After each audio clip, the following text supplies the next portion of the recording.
বিয়ার শুরুর থেকে গায়ে হলুদ বেঈমানের অনুসরণ, 70,000 টাকার গেট বেঈমানের অনুসরণ, বিয়ার গাড়িটা ফুল দিয়ে সাজানো বেঈমানের অনুসরণ, সবগুলো পুরুষ মহিলাকে একই হাইসে 12 জন 14 জন করে বেড়া বেড়ি বয়াই দিল, এটা বেঈমানের অনুসরণ। একই প্যান্ডেলের ভিতরে নারী পুরুষ সবাই মিল্লা যে যেদিক দিয়ে পারলো খানা খাইলো, এটা বেঈমানের অনুসরণ। মেয়েটাকে সাজাইতে গিয়ে বরের পক্ষের না হয়তো 50টা ছেলে বারবার ভিতরে ঢুকা ভিডিও করছে, ছবি উঠাইছে, এটা বেঈমানের অনুসরণ। মেয়েটাকে যখন ছেলেটার হাতে তুলে দেয়, জামাইয়ের হাতে, চারিদিকের কমপক্ষে 10 ঘরের ভাবি সাসিরা আইসা ছেলেটার হাতে তুলে দিছে, এটা সম্পূর্ণভাবে হারাম, নাজায়েজ। এই মহিলারা তো তার জন্য পর্দা করা ফরজ, তাহলে এটা বেঈমানের অনুসরণ। 3 দিন ধরে ডেকসেট বাজলো, এই বাড়িতে গান বাদ্য হইল, এটা বেঈমানের অনুসরণ।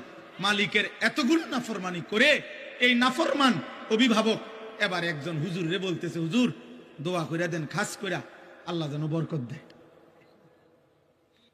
আরে জালেম, এতগুলো আল্লাহর নাফরমানি করে তোর আল্লাহ তোকে কি বরকত দিত? বরকতটা কোন জায়গা দিয়ে দিত? কোথায়? কি ডেকসেটে বরকত দিত, না গেইটে, না বিয়ার গাড়িতে, না প্যান্ডেলের ভিতরে? মানে বরকতটা দিত কোথায় বলেন? একজন বাবা বলেন, প্রতিবাদ করেন, ইনসাফ করেন।